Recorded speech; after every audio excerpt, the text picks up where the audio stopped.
So today's topic is a little different. I don't have a demo, but it is an important topic and it's one we get lots of questions about, which is data security and privacy when it comes to using these AI models.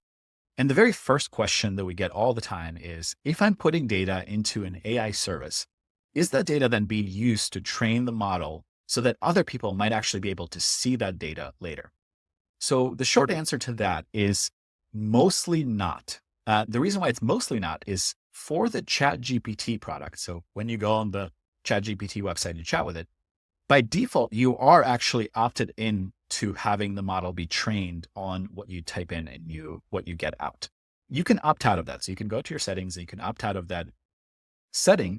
And the other OpenAI products, so ChatGPT for Teams, for Enterprise, and their API, but by default, they do not train on your data. So if you're building a software product on top of their API, you don't have to worry about the documents that you're putting in being used to train.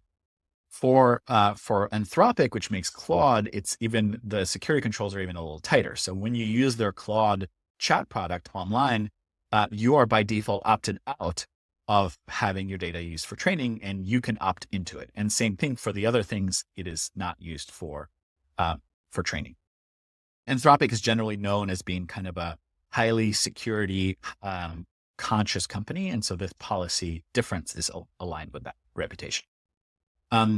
The second thing that people wonder is, okay, so the data is not being used for training, but what are some other security implications of having my data be used in a cloud-based platform like OpenAI or like Anthropic?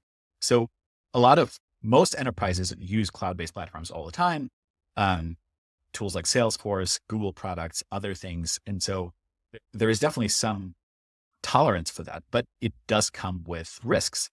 And some risks to think about are security risks, which is, will my data be secure? Will somebody be able to hack into one of these platforms and access the things that I've been typing and receiving into the platform? That's a low risk. These platforms employ skilled people to make sure that doesn't happen, but it's something worth thinking about. And the policy that's important there is data retention.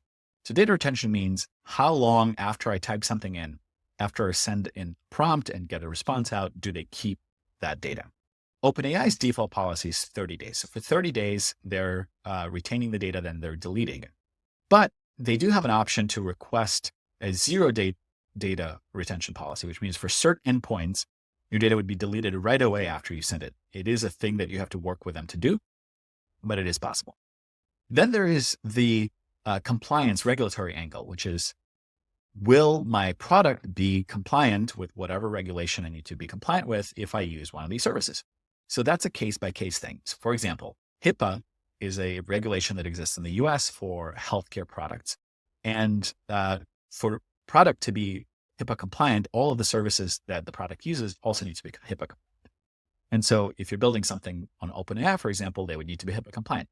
Now, OpenAI has stated that they can be HIPAA compliant, and then they will sign the BAA, which is the agreement that a company has to sign in order to be considered HIPAA compliant. And so there is a path there, but depending on the regulation, you may or may not be able to use one of these services. So if for whatever reason, for regulatory reasons, or maybe it's for your enterprise's policy reasons, you are not able to use this cloud-based platform, a cloud-based platform like OpenAI or Anthropic, what do you do then? What you then have to do is you have to host your own model. The OpenAI models, the Anthropic models, they're closed source. You can't host them. You just have to use them through the cloud-based service. But they're also open source models. So the currently most famous one is probably Llama by Meta, by Facebook. And when it's open sourced, you can grab the model and you can host it yourself. So you can also host it on the cloud, or you can host it on premise. And if you do that, then you have full control of where it's hosted, what the security measures are, all of that kind of stuff. That comes with some costs. So costs of, first of all, the hosting costs, so the server costs, and then maintenance costs. You need person or people to kind of keep things up and make sure it works. But it's a good option if you cannot use one of these online services. So that's it on security and compliance. There's a lot more to explore, but figured I'd just give you a quick overview, and until next time.